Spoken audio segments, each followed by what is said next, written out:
My mom died last year. She just called me.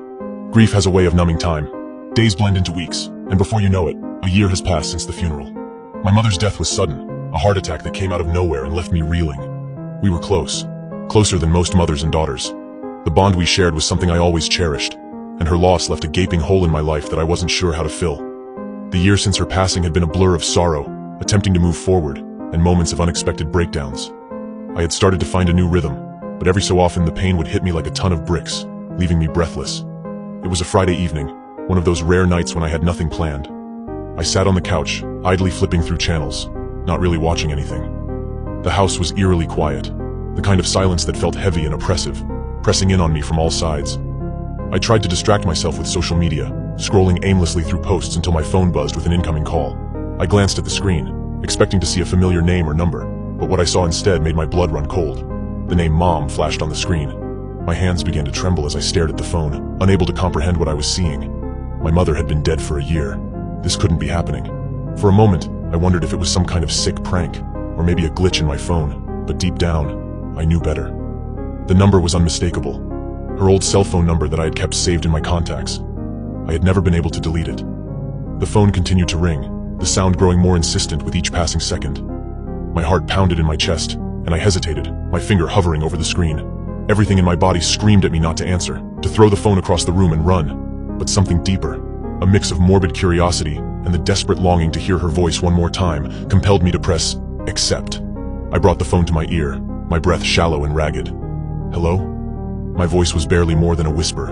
For a few agonizing moments, there was nothing but silence on the other end.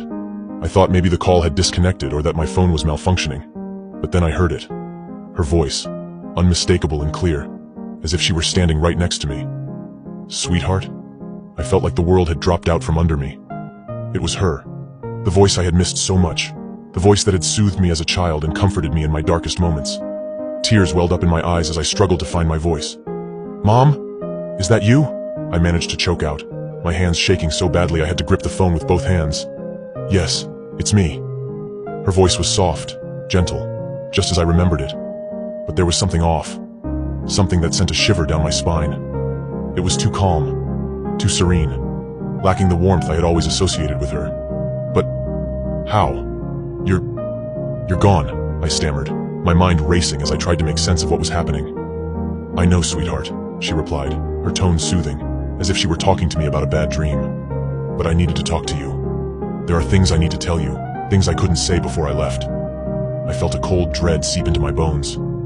What do you mean? What things? There was a pause on the other end, a long, drawn-out silence that made the hairs on the back of my neck stand on end.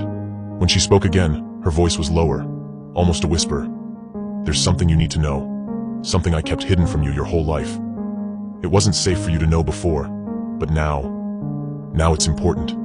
My heart pounded in my chest as I listened, every word filling me with a growing sense of unease. What are you talking about, Mom? What did you keep hidden? Your father, she said, her voice trembling slightly. He wasn't who you think he was. There were things I discovered, things that, well, let's just say, if you're not careful, you might end up like me. The phone slipped from my hand, clattering to the floor as I recoiled in shock. My father had died when I was a child, and Mom had always spoken of him as if he were a saint. The idea that there could be something sinister about him was incomprehensible. I scrambled to pick up the phone, pressing it back to my ear. What do you mean? End up like you? What happened to you? My voice was frantic, desperate for answers, but all I could hear was a faint crackling on the other end.